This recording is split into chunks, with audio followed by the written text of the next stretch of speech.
ভোলার তজুমুদ্দিনে একটি ঘটনা নেট দুনিয়া ভাইরাল।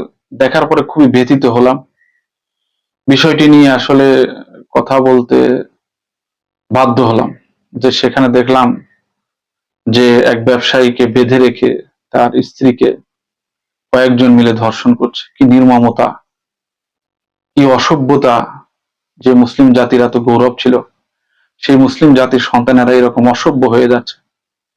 এজন্য আসলে যারা ক্ষমতার অপব্যবহার যারাই করবে, তাদের বিরুদ্ধে আসলে কঠিন শাস্তির আওতায় আনতে হবে। আর পাপিষ্ঠ যারা, তাদের কোনো দলীয় পরিচয় চলে না। দল কখনো বলে না যে তোমরা এই পাপিষ্ঠ কাজগুলি করো, কিন্তু কিছু ব্যক্তি বিশেষ অতি আবেগ, অতি উৎসাহী হয়ে, মানে দলীয় ক্ষমতার চিন্তা মাথায় নিয়ে তারা এই সমস্ত জঘন্য পাপের সাথে সম্পৃক্ত হয়। এদের বিরুদ্ধে দল হিসাবে কঠোর শাস্তির ব্যবস্থা করতে হবে। রাষ্ট্রেরও দায়িত্ব কঠোর শাস্তির ব্যবস্থা করতে হবে। ভারতের একজন নায়ক দেখলাম সোহম, সে আজকে বলছে যারা ধর্ষণকারী হবে তাদের শাস্তি তালেবানি কায়দায়। আসলে তালেবানের কোনো আইন নাই, এটা হলো ইসলামী আইন, ইসলামী শরিয়া। আজ থেকে ১,৫০০ বছর আগে আল্লাহ কালামে হাকিমের মধ্যে বলেছে, যারা এই সমস্ত ভয়ঙ্কর পাপগুলির সাথে সম্পৃক্ত হবে, ইসলামী শরিয়া অনুযায়ী তাদের কঠোর শাস্তির ব্যবস্থা করতে হবে।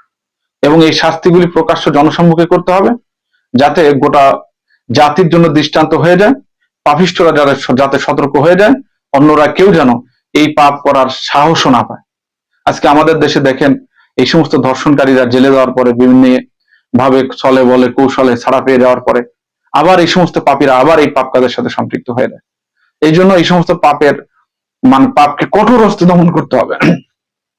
রাষ্ট্র এই ব্যাপারে ইমিডিয়েট সিদ্ধান্ত নিতে হবে, দ্রুত তদন্ত করে কঠিন শাস্তির আওতায় আনতে হবে। আর পাপিষ্ঠদের কোনো দলীয় পরিচয় চলে না। এজন্য এদের বিরুদ্ধে আরো বেশি শাস্তি আনতে হবে।